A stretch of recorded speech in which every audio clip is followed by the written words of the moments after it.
Ya, ya, ya, ya, ya, ya.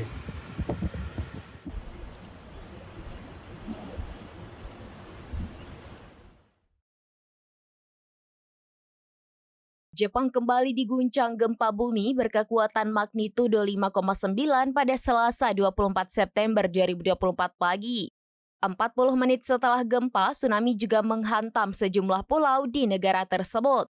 Dilansir dari tribunnews.com pada Selasa 24 September 2024, berdasarkan laporan Badan Meteorologi Jepang, tsunami setinggi 50 cm melanda Pulau Hachijo, salah satu kepulauan Izu.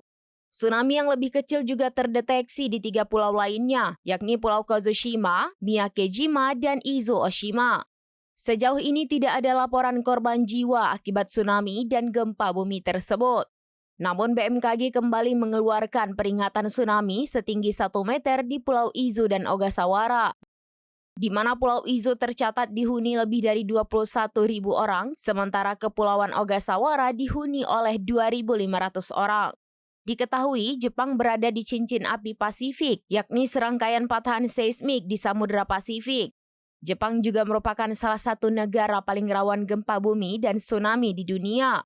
Pada Januari lalu, Jepang juga telah diguncang gempa berkekuatan 7,6 skala Richter. Saat itu, lebih dari 300 orang dinyatakan tewas. Ya, ya, ya, ya, ya, ya.